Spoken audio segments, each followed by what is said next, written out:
Hi, this is Dr. John Grazel, and this is a synopsis video on Brazil, one of the BRIC countries. We have a general video on the phenomena of these four countries called the BRIC: Brazil, Russia, India, and China, and then a video on each of them.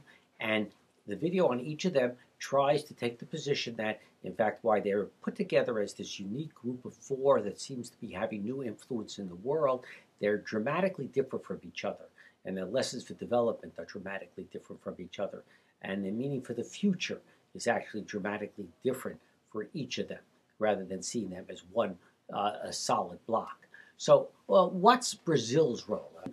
When it's separated from Portugal, it separated from Portugal because the Portuguese monarchy went to Brazil fleeing Napoleon, and when it came time to restore the Portuguese monarchy, the Pedro, the son of the king, basically looked at the situation, and Brazil seemed to be a more inviting and rich and potentially powerful place than Portugal, and Brazil declared its independence.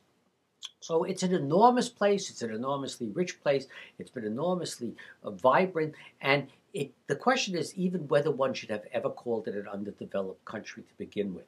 It, in a sense, epitomized the Latin American phenomenon, which no matter how things progressed economically, the problem didn't really seem to be underdevelopment in the classic sense of what we've talked about underdeveloped countries in terms of capacities and technologies, but one of distribution.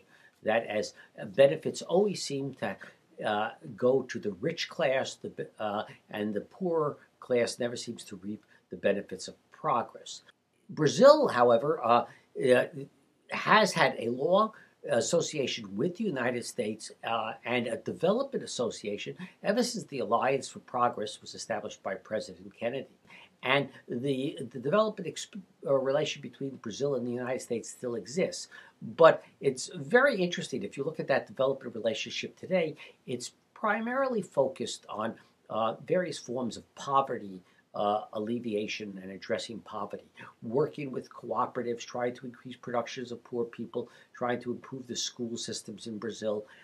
It's trying to deal with deep problems of social equity that Brazil has. Now, in fact, two things drop out of that picture sometimes. One, Brazil actually has been a fascinating engine of innovation for some very successful social and equity programs. Probably the most famous in terms of education was the decision to actually pay families of poor people to send their children to school. The hypothesis, which seemed to prove true, was that the reason the children weren't going to school was basically the families couldn't afford not to have their labor. But as soon as you paid approximately $1 a day to the family, they could afford to send the child to school. It's a very interesting program. The other one was called Where the Road Ends, with Jesuit education, bringing education beyond the formal system and actually showing that a dedicated education system can be very effective in contrast to a dysfunctional formal education system, which is what Brazil has. And again, partially because if you look at the traditional Brazil education system, it was tilted to the rich.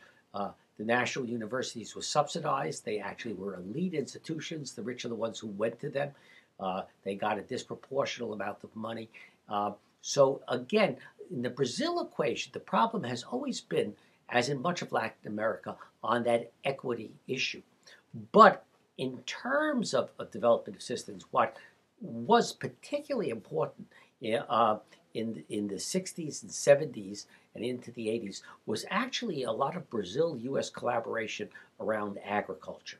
And in fact, today, if you look at Brazil, people see it as a resource-rich country that is beginning to exercise a lot of power based upon those resources and new relations, particularly, for instance, with China. But in fact, Brazil is also becoming one of, if not the true agricultural powers of the world in terms of soybean production, in terms of cattle production, in terms of agricultural research. And a lot of that is being done with technologies and peoples and capacities that were transferred from the United States to Brazil and seem to compete with the United States with the caveat that the United States itself is not reproducing uh, the agricultural class that it had, particularly in agricultural work. In the United States, farmers, agricultural researchers tend to be older people. The great wave of agricultural involvement actually has really retreated in the United States. It presents a problem to our country or to the United States, in contrast to Brazil, that seems to be taking off based upon this.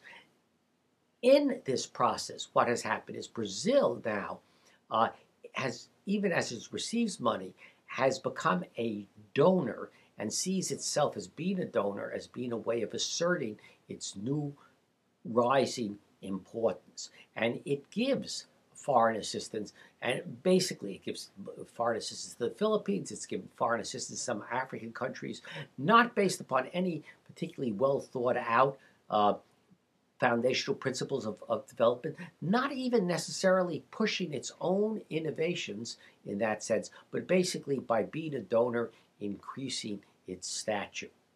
However, there's a caveat to that too. One of the most interesting things that is occurring is that even as the U.S. gives Brazil money as a donor, and even as Brazil gives others money as a new donor to assert its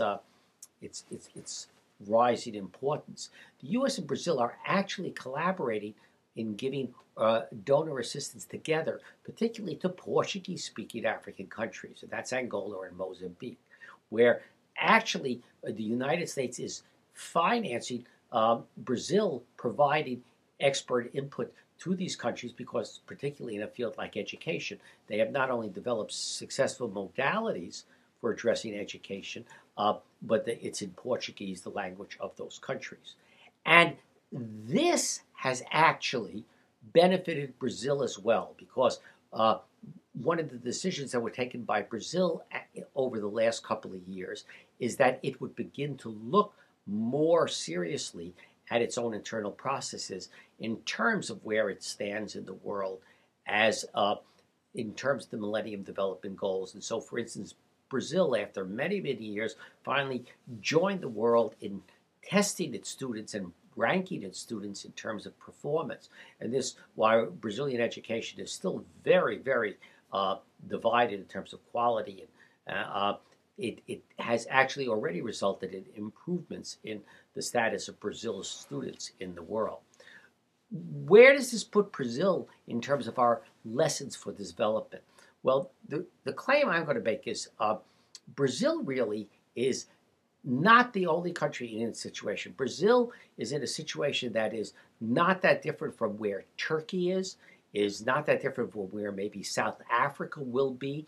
It's a country that has realized that it can not only benefit from development as in the past, but can begin to give development. It can begin to use development for its political purposes, but also it actually does have things to offer others. And in many cases, they come in packages that are more appropriate because of cultural or political or socio-environmental or religious circumstances than that given by the traditional large donor countries. The other question, though, is that even as they begin to introduce this new form of what's very often been called in the past South-South cooperation between developed or southern hemisphere countries to each other rather than the classic donor, non-donor.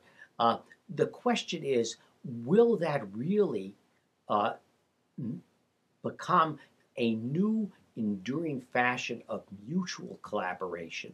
Or is it sort of just a fad that they're using? Are they truly going to be dedicated?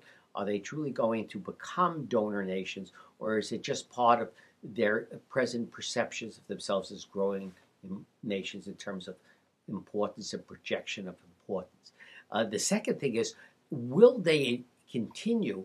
Will they stress? Will they actually encourage a change in how development is given through these type of special partnerships between them and what were the classic donor nations. So we get away from bilateral, just country to country assistance, or multilateral, like from the World Bank, and we begin to see partners working with partners in development.